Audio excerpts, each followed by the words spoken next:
Marini Bezzecchi, sama-sama cedera, kompak naik podium di Mandalika, Valentino Rossi sumringah. Gila! Barangkali cuma itu yang bisa menggambarkan duo VR46 Luca Marini, Marco Bezzecchi. Cedera tak halangi mereka naik podium sprint race MotoGP Mandalika. Dua pebalap itu datang ke Pertamina Grand Prix of Indonesia dalam kondisi tak 100%.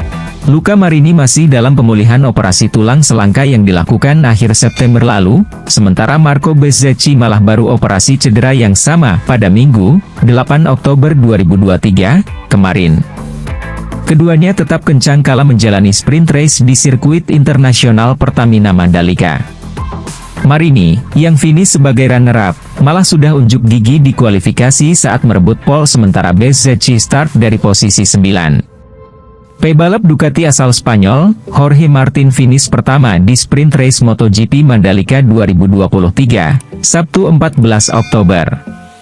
Sementara dua murid Rossi yang sempat diragukan tampil, yakni Luca Marini dan Marco Bezzecchi sukses merebut podium kedua-ketiga.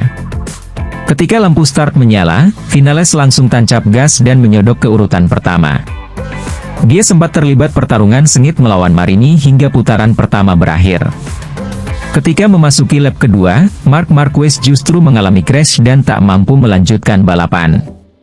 Ini merupakan kali kesekian dia mengalami kecelakaan di sirkuit internasional Pertamina Mandalika setelah pada sesi kualifikasi juga menanggung nasib yang sama. Memasuki pertengahan lomba, Jorge Martin mulai unjuk gigi. Dia yang sempat terseok-seok di urutan kelima, tiba-tiba menyodok ke urutan kedua. Vinales yang sebelumnya tenang-tenang saja di depan seketika mendapat ancaman. Ketika Vinales nampaknya akan meraih juara di sprint race Pertamina Grand Prix of Indonesia, perlawanan Martin justru makin kuat. Hasilnya, Martin mampu merebut tempat Top Gun di lap ke-10 dan finish pertama di balapan pendek tersebut. Parahnya, Vinales justru kehilangan kecepatan jelang lap berakhir. Dia secara berturut-turut disalip dua murid Rossi, yakni Marini dan Bezzecchi. Sehingga, dia harus puas finish di peringkat keempat. Khusus untuk Marini dan Bezzecchi, hasil tersebut tentu sangat mengesankan.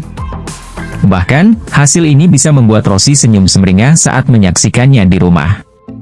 Karuan saja, keduanya sempat diragukan tampil di Mandalika lantaran masalah cedera. Berikut hasil sprint race MotoGP Mandalika 2023. 1. Jorge Martin. 2. Luca Marini. 3. Marco Bezzecchi. 4. Maverick Vinales. 5. Fabio Quartararo. 6. Fabio Di Gia. 7. Enea Bastianini. 8. Francesco Bagnaia. 9. Jack Miller. 10. Miguel Oliveira. 11. Takaki Nakagami. 12. Johan Zarco. 13. Augusto Fernandez. 14. Raul Fernandez. 15. Franco Morbidelli. 16. Joan Mir. 17. Pol Espargaro. 18. Alex Rins. 19. Brad Binder. 20. Aleix Espargaro. 21. Marc Marquez. Oke lah sahabat GP Mania semuanya, itulah informasi kita pada hari ini. Bagi teman-teman yang belum subscribe, jangan lupa subscribe, dan tekan tombol loncengnya, untuk selalu mendapatkan informasi terupdate seputar MotoGP. Terima kasih.